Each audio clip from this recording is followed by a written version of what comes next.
25% for the food, 25% for the people, 25% for the marketing, and 25% for the operations. And that's how you make a successful restaurant business. And actually, I think if you talk to restaurant businesses, restaurateurs who are being successful, they don't know they're doing that, but that's what they're doing.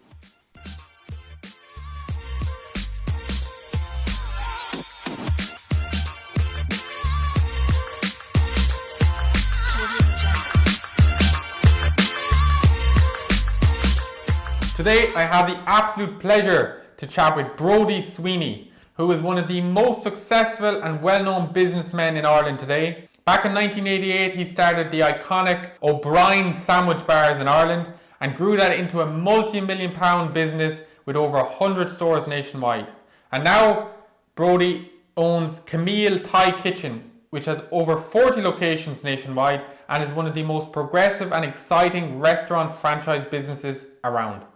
If you haven't already done so, click the subscribe button to get brand new content every single week directly to your feed. It's good to have you on the podcast, and it's great to chat with you. So thanks so much for joining me. Thanks for having me. Even I've listened into a few of the shows, so fair play to you. It's an ambitious project to put together, but great to see stuff focused on food and restaurants and business. So I'm very happy to take part. Lovely. Right. There's so much to talk to you about, Brody, and we've only so much time, so we're not going to beat around the bush at all. But let's just start, if you will. Could we start with, because I think the O'Brien's sandwich bar, obviously synonymous with your name, and I suppose I'd love to kind of go back to kind of the early stages, right? Because obviously we all know the success, but could we have a little chat about kind of the early stages and kind of maybe the first couple of units and how was that? How did the whole thing come about? Well, you're a young man now, so you wouldn't remember this, but this is O'Brien started in 1988, so it's over 30 years ago. And at the time in Dublin, sandwiches came in two flavors, well, three flavors. There was ham and there was cheese, and if you were really racy, you had the ham and the cheese together. And they came wrapped in cling film, and they sat on top of a fridge, and people traditionally brought their lunch to work with them, so they didn't sell very many of them. And so the original idea for O'Brien's was really to try and kind of do a better version of that. That's kind of the story of my life with business, is trying to do a better version of what's already there. And so in O'Brien's case, we set up a dedicated sandwich bar. There wasn't very many of them in Dublin at the time. I mean, like literally there would have been a handful. And to make sandwiches to order, that was totally novel. So, there was no spars or deli counters then, they didn't exist. And so we came up with this idea of doing it. We needed to charge more money to pay for the fact it was a dedicated shop. So we made them deliberately bigger than the competitions, which were made in regular slice pans. And we got Johnson Mooney, the bakers at the time, to take every second tooth out of the saw that they cut up the slice pans with. So our slices were double thick, and that gave us a kind of point of difference over everybody else. And then the fact we're making them to order. So that was the kind of genesis of it. It was a really tough start. We lost money for years at the beginning. The first O'Brien's was down in Georgia Street, and didn't really work. And then we did a second one that didn't really work as well in Paris Court, and then we did a third one. And that's kind of something I've always done, is I haven't waited for, I always kind of think they will work, and maybe it's just the location is not right or people aren't right or whatever. Anyway, we did a third one in Stephen's Green in the shopping centre there, and it had just opened up, the shopping centre, which is, I guess, about 30 years old, and it took off like a rocket. It was the right location, and that kind of that was the one that kind of told us we had a business that we could look at making into a big business. And that was it. So it was really for me, I was really single-minded about it, played the long game. So we did lose money for the first 5 or 6 years, and but I could, with my eyes on the prize, and trying to build a big business, and I was prepared to take the pain in the early days, to try and get it right, and to try and build it up and build a brand up. And so that was it, and that's how it got started. It ended up in around 2007. 2008 with 340 outlets in 16 countries around the world, and I had a great time. I absolutely loved doing it, and it was mostly franchised, and I'm a real fan of that as a way of expanding a business.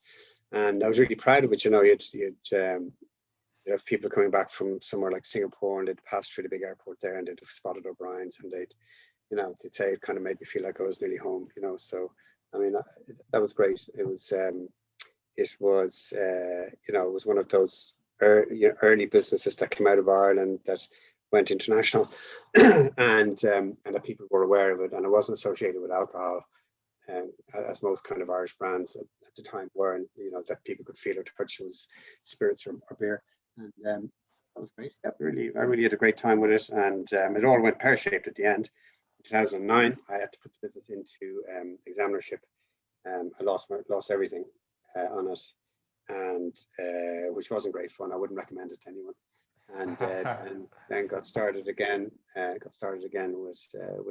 Yeah. Excellent. And before we go into Camille, which obviously is my main area I wanted to speak about, but just going back to kind of the early days for a second, you said like it wasn't until you opened up your location in St. Stephen's Green that it really took off, and you kind of lost money in the early stages. Like, what would you put that down to? Like what was there a turning point as to why it took off? Like, was it purely just down to the location, or did you do many changes? Well, there's a few different things. So the first one, if I'm honest about it, was that I made a lot of mistakes at the start. Right. Maybe the wrong location or the wrong pricing point or whatever. I made a lot of mistakes, and I kind of joke about it, but it's kind of true that I kind of ran out of mistakes to make, and then the smart bit was I tended not to repeat the same mistakes, and then that's when the business started going okay. But it was a new concept at the time, made to order sandwiches. Nobody put a brand name on them. This is well before Subway or Pret a Manger in the UK. So it was a kind of brand new idea. It was novel, but people didn't necessarily understand it. We were maybe 50% more than they were used to paying for their hang sandwich and cling film. So it was a good bit more expensive. The 1980s Dublin was not what it is now. So there was recessions. There wasn't a whole lot of disposable income. The first one I opened in Georgia Street, there was no Temple Bar then really either. So at the time there was a lot of civil servants around it who didn't have a lot of disposable income. So there was a lot of factors that contributed to it, and I made a lot of mistakes, and eventually I kind of you got over them, and I think at the start it's a thing about business. Your first rule in business is not to make money, it's to stop losing it, and so to keep going when things are really tough, and to get to a point where you're not losing money. That's always been an ambition of mine, any business I've been in.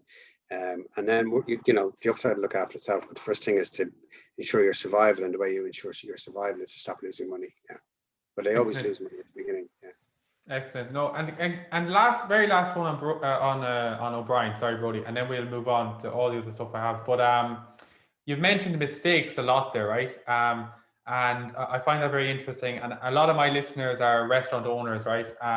So I'd love to just ask you, if that's okay with you, like, is there any kind of, I suppose, just is there any kind of mistakes or any of those that you could share with us that are kind of that there's lessons to be learned from? Well, there's lots of them. It's going back a bit with O'Brien's, but I made lots with Camille at the start. So we opened up Camille as a Chinese concept. I had this idea that Chinese takeaways were kind of ripe for modernization, and while there's some great individual examples, generalizing, there's no branding, there's no marketing, there's no packaging, the menus are too big, there's no design, there's no nice shop fits, no customer service, all those things are missing. And so the idea of kind of taking all those and flipping them on their head, that was my original idea. And I opened it up and very quickly realized I'd made a mistake that I hadn't, I didn't realize, I realized now the mistake I made, but I hadn't really put any points of difference in it. It was just a kind of souped up version of a Chinese, and the customers didn't give us any value for the fact that we were different, or we had a shorter menu, or the staff were in uniforms. They didn't attach any value to that. So that was a mistake. And the good bit was, realizing it was a mistake early on and changing. And I think that's, when you think about mistakes you make in business, we all do them. It's your ability to face up to the mistake, to avoid the wishful thinking, and to change, to iterate the business. And if you think about icons of business in Ireland, like Dennis O'Brien or Michael O'Leary, when things, they made a plan, when the plan wasn't working, they changed it. And if that didn't work, they changed it again. If that didn't work, they changed it again. And they kept changing it until eventually they figured out, a model that worked. And I'd be exactly the same. So it's not working, change it. If that doesn't work, change it again. If that doesn't work, change it again. And keep changing it until you find something that makes sense and that doesn't lose money. And then we worry about making the money after that. Excellent. No, I think that's solid advice, and I think I saw a lot of that personally during this pandemic, with kind of the whole pivoting, and you could really see the entrepreneurial kind of mindset in business, how they just tweak their whole model. But let's go into Camille, Brodie, if you will. Just on that point, at what stage did you realize, like, at what stage did you change from kind of Chinese to Thai? Like, was it what did you have units open or? Yeah, no, the unit opened. Yeah, no, it was really quick. I mean, it was within, Okay. like 8 weeks or 10 weeks. Wow. Okay. So I'd opened it up. It's a kind of funny thing. So somebody like me opening up what I was planning to be a Chinese chain. Yeah. A lot of people might have backed me. I've been in Yes. hospitality for a long time. I knew all about franchising and branding and building up a brand and marketing. And I'd put 6 months of preparation into this business plan for my new Chinese business, and it didn't survive first contact with the enemy. That the minute we opened it, it was clear it was wrong. It wasn't going to work. And that's an interesting point, because we often come at things with previous expertise, or and the past doesn't equal the future. So just because something worked for you before in a particular way doesn't mean it's going to work for you on into the future. So I'd set up the Chinese. We'd opened it up. It wasn't working. I'd just gone busting O'Brien, so I'd lost all my money in that, and now I'd borrowed and scraped a few quid together to get this open, and that wasn't working either. And luck plays a big part, and I got lucky. I didn't realize it at the time, but I got lucky. So about 8 weeks into opening this Chinese restaurant, there was an article about me in the Sunday Times, a big half page in the back of the business section, and it was having a go, and it was basically saying, here was this so-called icon of the Celtic Tiger, because I had a high profile, now working behind the counter of a Chinese takeaway in Dolphin's Barn, and how the mighty have fallen. It was that kind of piece. And, not very nice. And I didn't really like it, because I'd been trying to keep my head down and keep a low profile, so I hadn't been seeking the publicity. But anyway, the article appeared, and I was really quite upset about it, and because I was about to go bust again with this new Chinese concept, so I didn't needed to be played out in the papers like it had the first time with O'Brien's. And anyway, this guy read the article in the paper, and he got in touch, and he said, I've got a Thai business doing Thai food, doing home delivery. We're absolutely flying it. We're absolutely out the door. But I don't know how to brand it. I don't know how to market it. I don't know how to franchise. I don't know any of that stuff. You know all that stuff. Why don't we put our two businesses together? And you become my partner. And so it was like get out of jail card. It was just, I felt I was really lucky. So I after 8 weeks or 10 weeks, I can't remember, I took down my Chinese signs, changed over to his. The kitchens are pretty much the same, so there wasn't a whole lot of difference there. And put the prices up by 40% and started trading as Thai food, and the business took off like a rocket, extraordinary. And then the guy I'd set up the business with, he got a really bad case of buyer's remorse. So he basically went, oh my God, I've made an awful mistake. It's all about my brand that I brought into that. That was my half of the deal. Yeah. And I've given it away to Brody Sweeney. I've made a terrible mistake. I need to get out of this deal as quick as I can. So he started wriggling like a worm on a hook to get out of it. It's kind of like getting engaged to a girl, right? And everything's gone fine, and then you're walking up the aisle at the wedding, and she's looking over at you going, I'm not sure, and then you're going, well, if she's not sure, I'm not sure either. That's kind of what happened. And anyway, so we we after 6 months with his brand, we parted company, and then I put the Camille signs up and kept more or less that menu, and that was the genesis. That was the kind of the basic Camille thing. But the interesting thing is, you know, I'd set up this business as a Chinese takeaway, and I'd spent 6 months planning it. Within a year, within 12 months, I changed the name over the door 3 times, changed the cuisine from Chinese to Thai, gone into partnership with this guy, and gone out of partnership with him. And at the end of 12 months, I was going, phew, I'm not really sure what happened there, but fuck it worked out okay. Wow, that's amazing to hear, because I actually didn't know any of that story. And like, it's funny how, you know, like maybe just, you know, looking from the outset, you look and you think you're just, you know, everything you touch turns to gold, almost magic like wand. yeah. I have actually, I don't know if you can see behind me there, but 2 year books on the shelf. They're great reads. God forbid. Yeah. Well, that's good. Did you actually read one of them? I have, yeah, I read them. Well, that's 2 people now, because I know my mother read one of them as well. That's 2 people. But it is an interesting point about look. You know, if that article hadn't appeared in the newspaper, and that guy hadn't called me, I didn't think of doing Thai myself, I probably would have gone. Wow. You know, it was that simple. Wow. And what I thought was a bad story at the time it came out, like I was really down about that, turned out to be a really good story from my point of view. And it gave me the genesis of the Camille business. And luck just pays, just being in the right place at the right time. You know, in the O'Brien's business, getting that location in Stephen's Green. If I'd opened another third one, that would have been the end of it. But that third one was right. Yeah. Let's talk about that with our franchisees. We've got multiple franchisees in our business now. Some of them have 5, 6, 7, 8 outlets. And we talk about, you know, if and in their 5, 6, 7, 8, they're not all brilliant performers. There's 1 or 2 aren't great, and then there's, you know, maybe 3 or 4 in the middle that are pretty good, and then there's an amazing one in that lot. We talk about the look of, if the first one they opened wasn't a great one, they probably wouldn't want to open the second one. But they opened the first one that was okay. It wasn't brilliant, and then they opened the second one, and that's okay.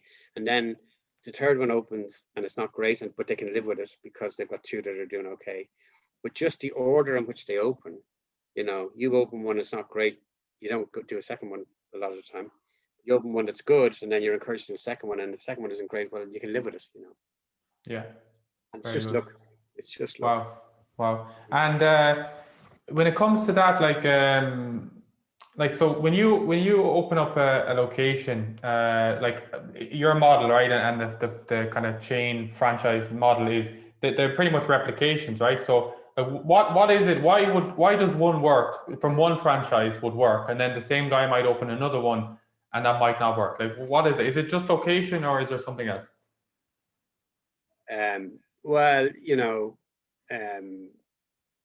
you might have strong competition in one area, for example. Yeah. Okay. So, you might have a location that's, you know, not great, that, you know, that's not that prominent, or it's a little bit hidden by something else. You might open in an area where the demographics aren't quite right, so there's more unemployed people, say, or so there's a lot of factors go into it. Look, again, you know, often we don't know all these factors. We try and examine them as best we can before we go in, but often we're surprised. So something that doesn't look like it's going to be a great location is an absolute flyer. Yes. Something that's kind of, you know, you look at it, it's a no-brainer, and it turns out not to be great. Look is such a part of it. I'm thinking particularly just in terms of the pandemic. You know, the industry's, you're right, in ribbons at the moment. It's like there's absolute carnage out there, and I've just been lucky enough with my Camille business to happen to be in the right sector, which is home delivery, located in the suburbs. That's just luck. Just luck. Okay. I've had my share of bad luck, but I am so conscious of people in the industry who are having a shit show at the moment. You know, it's dreadful, and they're having a dreadful time, and I can't imagine the stressful year they've had, and, you know, that it's not ending, you know, right now, that it's still really, really difficult. And I've just had this luck this time. I've had bad luck before, but just, it's such a big thing. I could as easily have set up a chain of dine-in, you know, Wagamama style Thai restaurants. Just as easily. And I didn't. But that wasn't any forethought or any brilliance. That was just luck this time around. Yeah, deadly. And I want to get into that in a second. You know, that kind of your takeaway model and how that's been gone well for you during the pandemic. But just on the franchise there, I think that's obviously a very interesting model. That a lot of my guests that are actually at scale, interestingly, a lot of them kind of go down the independent route, and they've kind of said no to franchise. So I'd love to get your opinion on that, and also kind of I suppose the actual process. Like if I was to come to you, or whoever's come to you in the morning and said, look, Brodie, I'd love to open a franchise. Like, how does that work, and like what are the criteria you look for, and all that? Well, first of all, the independent sector and the franchises, there's space for both, and lots of people would make very bad franchisees because they're independent, they're bullheaded, they're mavericks, they like doing their own things, and so I don't have any sense that people are missing out on an opportunity. I think the more independence, the better, and lots of independents. They're not the type of, they don't have the type of character where they'd want to be in a system where, because it is a system where there's rules and regulations. We think for the common good. So and I think in any high street, we want to see mostly independence, and we see some room for some franchises is great, but it will be a miserable world if we were all franchised and we were all chains and all kind of all looked the same. So just put that to one side. So franchising works really well for lots of people, and it works they're kind of obvious reasons when you think about them. But if you think about the risk of opening a new independent restaurant, it's a really risky thing. Like it's a high probability. It's well more than 50% that you're not going to make it. So the banks in the UK have done statistics that say something like 80% of independent restaurants that set up don't make it to their 5th year. Right? That's a horrible statistic. So when you look at a good franchise, it's the complete opposite. So over 90% of franchise restaurants will still be in business after 5 years. So the first thing I think people look at who come into a franchise is they look at trying to manage the risk side of it. So independent restaurant, high degree of uncertainty. I mean, people come through it and make amazing businesses. So it's not to say it's a disaster or anything, but it's really risky. And so in a franchise, you substantially cut that risk. And the way you cut the risk is by taking all the things that people might cause their businesses to fail, and making sure that the best way you can, you address those. So, for example, in our business, if you don't have enough money, we won't let you open. If you, we know what sort of locations it'll work in. So we're pretty comfortable that if we go into X location, that it'll work. We know where to buy the equipment, and we know where to buy the products. We know how much to sell it for to generate a profit. We know how to hire the staff and train them in to run it. We know how to do a launch promotion for it, and we know how to continually market it.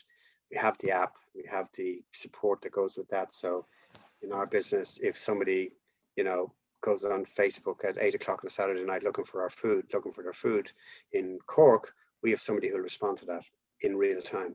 So all the things that might, if you think about setting up a new business, if you don't have enough money, that's kind of fundamental. That might be 10% of the things that might cause you to fail. So we eliminate that 10%. We know what location to go into. That might be worth 10%. So that we'll take that because we know that. We know how much to charge for the products and where to get them, and to get them and to sell them at a price we can get the margin. That might be worth 5%. So all those little things we put together, we just minimize the risk. In a good franchise, it's like a marriage in a business sense. So it has to be reasonable to both parties. So if our franchisees are making all the money and we're not, that's not good. And if we're making all the money and they're not, that's not good for them. So it is a kind of finely balanced thing to make sure it's equitable for both parties. So before people get involved with us, you were asking about how people get involved. Like, we go through a really extensive process to try and make sure that you even are the right guy for our business. So we start with, you've got to fill out an application form, and we put on that, if you don't have 100 grand, don't apply, because you haven't got enough money. So then we'll get you, we have a kind of an informal cup of coffee with you, no obligation. We just chat through it, maybe walk around one of the restaurants, let you have a look at and see what that looks like.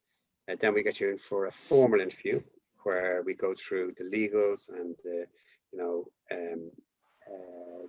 operational side and the finance side. And there's no obligation at this point, but before we'll have a serious discussion, a further serious discussion, which you've got to go and see your accountant, your bank manager, and your lawyer and get all this stuff checked out. So again, you've no money, there's no money to change hands. Then we invite you in for what we call a discovery day. So you spend half an hour with the 6 people running the business. So it's 3 hours. You do 6 interviews. Then you do a psychometric test. Then we'll bring you into one of our branches and give you a trial give you a shift in the evening. No obligation at this point. We'll give you a shift in the evening. You might hate it, you know, or we mightn't be terribly impressed with you. So we've had people coming in, they turned up late. They, you know, sit in the back of the restaurant in the office, don't want to come out and serve a customer. They don't ask any questions. That's not great in the hospitality business. You know, fundamentally, you need to like people. Some people are great desk jockeys, or they might be brilliant rocket scientists, but they're just not right for our type of business. So we go through all that process, and the whole idea is it's like going through an engagement in a way. We're trying to see, are we right for you? You're right for us. And we lose through that process. We lose about almost 2/3 of the people who apply to us, and whether we decide they're not right for us, more often they decide that we're not right for them. So it's not us kind of rejecting them. They go through the process and they go, actually, I don't really like working late nights in this crazy environment, because it is a crazy environment. Or Friday, Saturday night at 7 and 8 o'clock, you know, it's not for the faint-hearted. You know, it's stressful. So they realize they don't like it, or that they don't want to, you know, conform. We make this joke about, you know, if you want to paint your shop front bright pink and sell chips, you'd be doing it, buddy. That's the way it is. So, and we think that's for the good of our brand, that we, you know, have a common shop front and we don't sell chips because they don't fit our kind of premium, of course, Asian feel. But if you want to do it, we won't let you. So, you know, maybe you're going, oh, I wouldn't be prepared to put up with that. If I want to sell chips, I want to sell chips. And so we might lose you that way. But what we get with that system is, it's a tough system to get through, but we're giving people a chance to really have a look at what they're getting involved in. And so the people who come through that process, they're much more likely to succeed because they're coming in with their eyes open. They haven't been sold a pup. We never talk at any of our interviews. In fact, we have a rule about it.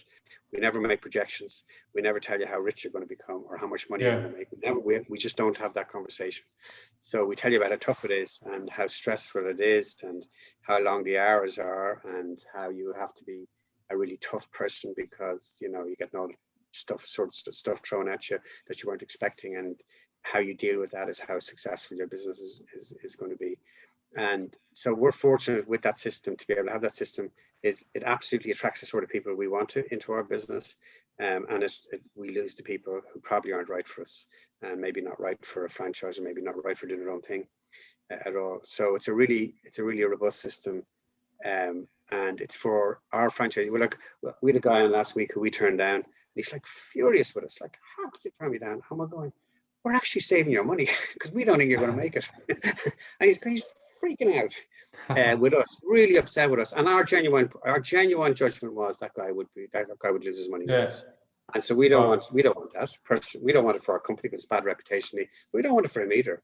You know, go do something else. But we're not going to take your money off. He's freaking out with us because we won't take his money. It's the right thing for the business. Yeah, no, I'm honestly a bit. I'm surprised at how in detail they go. Like, it really is interesting here. I thought it was kind of. You think about it. We're going to be involved. You come in with us, or you're going to be with us for 10 years. Yeah. Like, if it's fundamentally not right at the beginning, it isn't going to get better. Yeah. So if it's fundamentally right, we're setting ourselves up for a good positive relationship with you. You have a really good chance of making a good return and creating some wealth. And we're making sure we're not buying ourselves a load of trouble and a load of hassle, trying to, you know, be married to somebody who doesn't want to be married to us, or who's made a mistake because they rushed into something and didn't think it through properly. So we slow the process down. We force you to go and see a lawyer, force you to see your accountant, force you to see a bank manager, force you to do a shift, force you to meet our team, psychometric test of all that, and you've got every step of that, you have a chance to walk away from it. Yeah. So the people come through, for us and for them, we're just minimizing the risk of it going wrong. Excellent. No, that's great. And Couple of more to finish up on, Brodie, and I really appreciate your time. Let's go back for a second to kind of so you had the one Camille in Dublin, and then you kind of rebranded it, and it really started to take off, and then you start to scale it. How does the business need to evolve as the stores open up? And what I mean by that is kind of like in terms of like, do you start to need to, at what point do you get a head office, and at what point do you get your central production unit, stuff like that, you know? Yeah. So for me, I can't speak for other people. For me, Yeah. you know, from the time the first Camille opened, I was treating it like it was part of a chain of 100. Okay. That's the way in my head. So we're writing operations manuals, we're writing staff manuals, we're writing down the recipes into a book, we're photographing stuff as we're doing it. So we're starting to treat it like we're going to have a lot more. And even when we were one, and people think you're a bit crazy. Why are you doing that? You just got one. You don't need to do it for one. But we were from the start. Start building a system. One of the things is, you know, with a restaurant, particularly when you're trying to build a number of them, if you get the first one right and you get the money together for the first one, the second one's much easier to finance. So if you're going to a bank and you say, you know, you're borrowing 50%, which is typical for a first restaurant, you're putting up half yourself, and it goes really well and it's generating cash flow and profits. When you go back to the bank, they might lend you 80 or 90% of the second one. Yeah. Okay. So it's much easier to finance the second ones. We did, you know, we had no head office until really for the first 6 years. We just did it out of the back of one of the restaurants. And the same with the central production. We ran it out of the back of our original restaurant until we got to 7. And then it was getting, you know, it was starting to get dangerous. It was like bursting at the seams. And then we moved over to a purpose-built central production, which is where we still are now. So everything was done on an absolute shoestring, and you know, every penny counted, because we didn't have pennies. So I didn't at the early, certainly at the start, we didn't get any investment in the business, and I wasn't in a position to borrow money after going bust with my last business. So you know, I scraped the money together to do one, and then the company was able to get a bit of money to a second and third, fourth, fifth, and so on. And we didn't franchise it until we were kind of 6 years old, because we didn't feel it was right. And anyway, there wasn't any interest in buying the franchises. Franchising takes a long time too. I think people think sometimes it's a kind of an instant cure and an instant panacea. Like, I'm at it a long time. And yet from the time we started marketing Camille as a franchise, it was 3 years before the first one opened. 3 years. Oh. Not like 6 months. 3 years. We're in the UK. Our first franchise opened in London last year. And we were 3 years in London, you know, running the business ourselves before the first franchise in, and we needed that because it wasn't working for us in London at the beginning, so we had to fix it. Well, again, I'm surprised. And were you actually looking for a franchise or yeah? Yeah, okay. Yeah, we were. Yeah. So we started marketing. It takes 3 years. We started marketing in London. It took 3 years, you know, to get the first one going, and that's the way it is. And I'm at it a long time. So when somebody thinks they can, you know, that it's an instant answer, or, you know, I've got one restaurant that's going well, I'll franchise that. 3 years, it's a long time. Yeah. Well, okay, and let's finish up on a few ones, Brodie. Obviously, you know, what do you have, 30 odd Camille's now, is it roughly? Nearly 40, yeah. Nearly 40, right? Spread around the place. I do often wonder, and is this something that you're conscious of? Like, is there a limit in your head, just in terms of Ireland for now, of the number of Camille's you can have? Yes, yeah, absolutely, yeah. So we're almost full up in Dublin. So I think Dublin has a capacity, I think, for around about 25 or 30 Camille's. That's the kind of limit of it. You know, in our business, because it's a home delivery business, we give every restaurant a catchment area, very roughly about 2 miles all around a restaurant. So that means that in, say, Dublin 2, you know, when I had O'Brien's, we had 25 O'Brien's in the Dublin 2 postal district, 25 of them. We have one Camille and we won't have more than one. Yeah. So it doesn't have that capacity for putting footprint out. So we're nearly full up in Dublin. We're getting into smaller regional towns now. That's quite interesting. And we're excited about it, but it absolutely it's finite. So give you an idea, like Domino's, which is a company we follow because we think they're the best in the world at doing hot food delivery, and they have the best online ordering experience. So we don't think they do the best food. We do much nicer food for home delivery, but they're really good at what they do. They have about 52 restaurants in Ireland, And so that's the kind of number we think we're going to get to, maybe 50, 52. But they have 1,100 in the UK. They have 140 inside the M25. So we've loads of, that's why the London story is so interesting for us, because it's got so much, possibilities for growth where they're quite limited now in Ireland, and particularly in Dublin. All right, so can we go there, if you will, Brodie? The expansion plan in terms of Camille, is it into the UK and is that it, or are you going to go international and put them in Asia? Yeah, I mean, who knows what will happen? The thing, we look at our little bit of the corner of the hospitality industry. Yeah, we're a branded home delivery business, and we're branded Thai food. And if we look around the world, we can't find another chain around the world that does branded Thai food for home delivery. Nowhere. Not in the UK, not in the States, not in Germany, not in Japan, nowhere. So, and people love Thai food, and people want home delivery now. So the opportunity is amazing. So it's really our capacity to manage that, and our own ambition. We're a very small business in London, so we've work to do over the next few years to cement that position, and to make us, to put a solid base there. So we're focused on that. But if somebody comes along from the States or Germany, or we're not closed to the idea of it, but it's our ambition very much in the next 2 or 3 years is London specifically, and then outside of London into the UK. London's probably the toughest restaurant market in the world. I honestly believe that. Okay. And yet we're carving a little space out for ourselves in that, and we're doing some stuff way better than other people in London. So yeah, we're really excited about that, and so we think we can build 100 restaurants in London, and that's it'll take some time, but that's a big hairy goal from the 6 sites we have at the moment. But we're really excited about that and all the benefits that bring, because people don't do brands and don't do chains for the good of their health. There's a lot of benefits you get through the brand, where people like shopping with brands, and they like the consistency, they know what they like, they know what they don't like. You get the benefits of group purchasing, so you're buying stuff better. You've got this crazy advertising budget, which is very hard for an independent to compete with. But we want the independents too, and lots of them do really well, and they're not franchised, and lots of them do really well and make good money, and more power to them. And we'd love to see them keep going and doing that.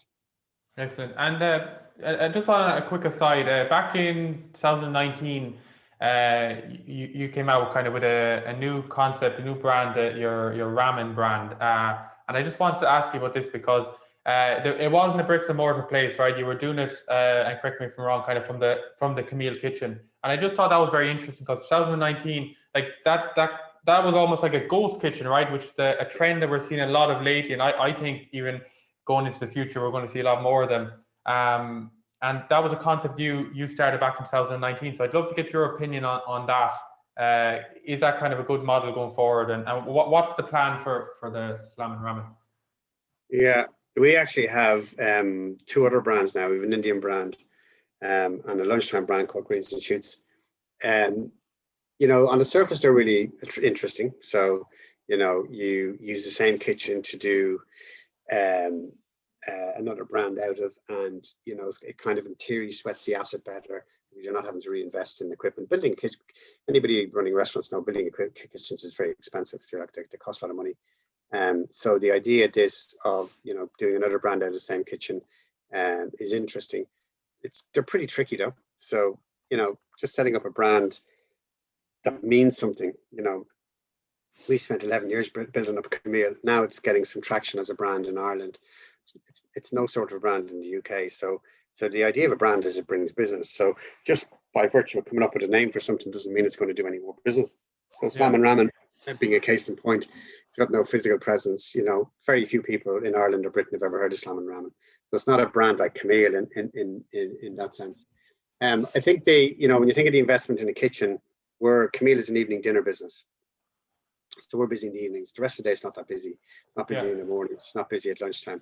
So if you could bring on a virtual brand that was focused on lunchtimes or focused on mornings, then in theory that's a good idea, because you've already made the investment into space, you're paying the rent, and you've invested in the kitchen and the ventilation and the toilets and all that.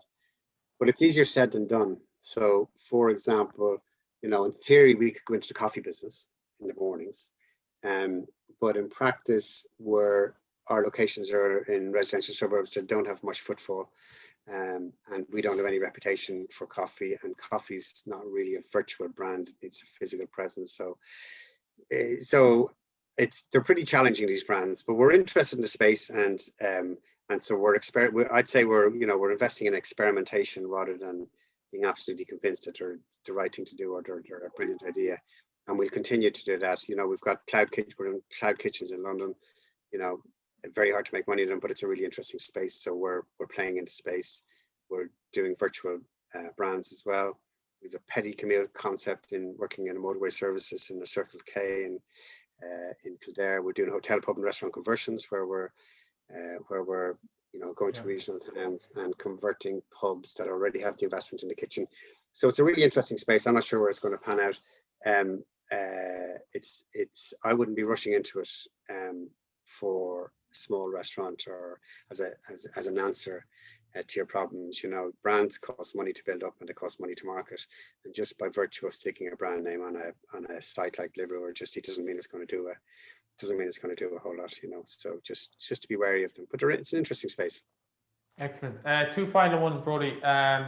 You mentioned kind of that there was a little bit of luck behind the fact that you had a takeaway business, and then when COVID hit, obviously you were kind of set up kind of to keep going almost, and it didn't affect you overly much. But I suppose going back to kind of pre-COVID and then post-COVID, what in terms of your growth plan and your strategic plan looking forward, has it changed at all, and if so, how?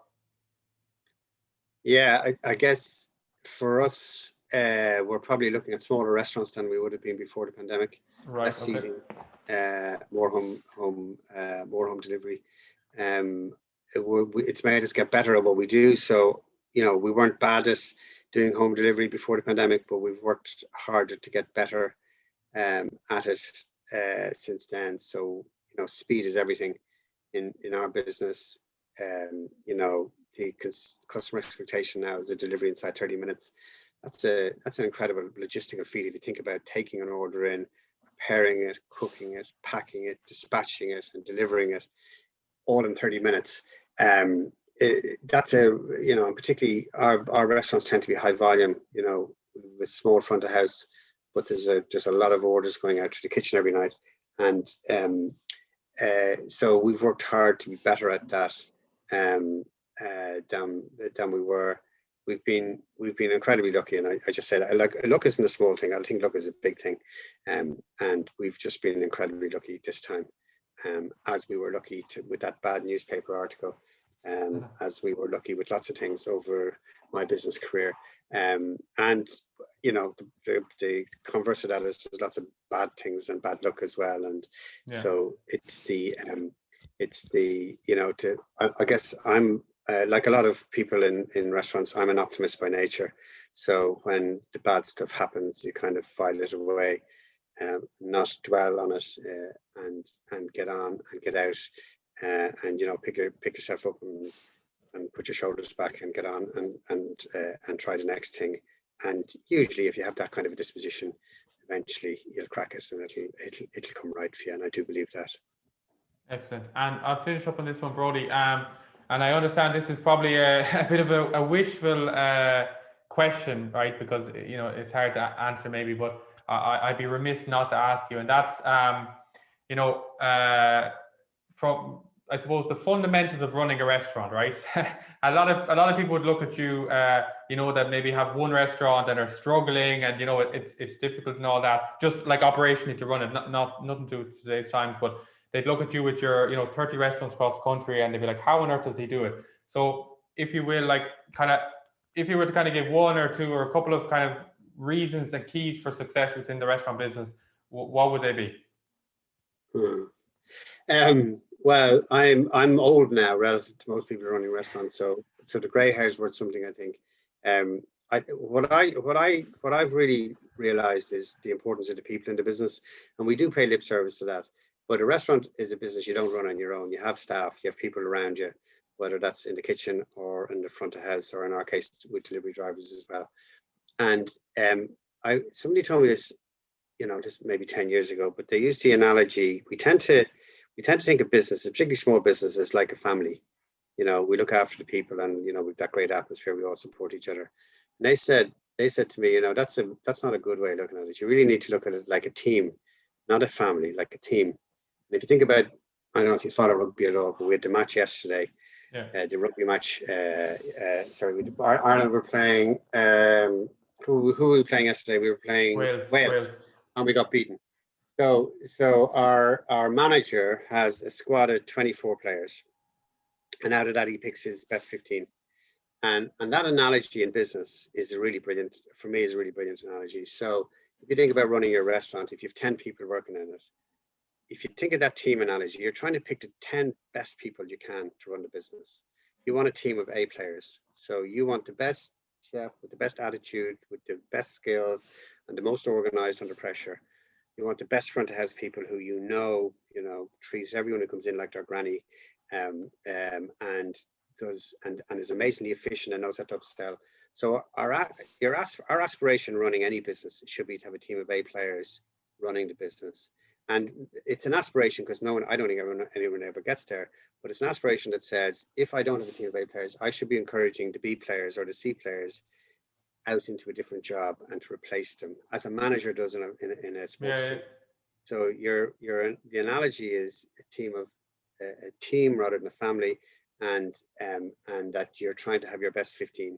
And if you have a player who's not cutting it doesn't matter that his granny's sick, or that's the business bit of it, and you want to do that with humanity and compassion. But so I think that's an analogy. Second bit is the attention to detail. So it is a detailed business, but it's also a business that's capable of being organized.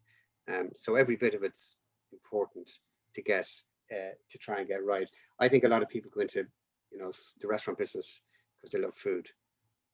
But actually, when you think about a successful restaurant business, I reckon the food's no more than about 25% of it. That's how important it is. It's not 90%, it's 25%.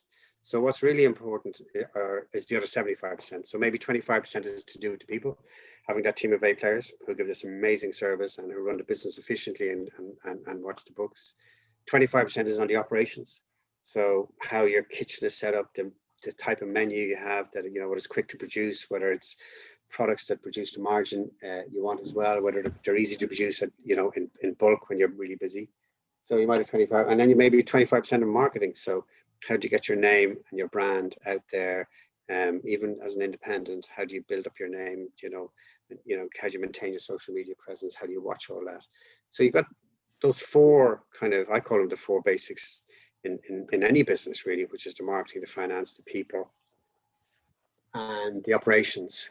And as a business owner, as a restaurant owner, you need to give equal attention to all of them. So I see way too many people, spending all their time on the food, and it's 25% of it. That's what it is. So it's 25% for the food, 25% for the people, 25% for the marketing, and 25% for the operations. And that's how you make a successful restaurant business. And actually, I think if you talk to restaurateurs who are being successful, they don't know they're doing that, but that's what they're doing. Excellent, love it. That could be the 4 chapters in the new book, maybe. Love it. When I wrote the books, I was getting involved in politics. I was standing for election. Yeah. I'm not a very good writer. The first book wasn't bad. The second book was dreadful. I don't think I'll be doing any more books. There was a reason for them at the moment. But one of the things you realize with the grey hair as well, and this great age I've achieved is your limitations. And I'm definitely not a writer. Very good. Brodie, honestly, thanks so much. It was such a pleasure to talk to you, and thanks a million for having a chat with us. Well, it's a pleasure to be there, Evan. Good luck with the podcast and with your business, and I look forward to talking to you again in the future. Thanks for watching the Business of Restaurants podcast with me, Evan O'Callaghan. For new episodes every single week, subscribe below.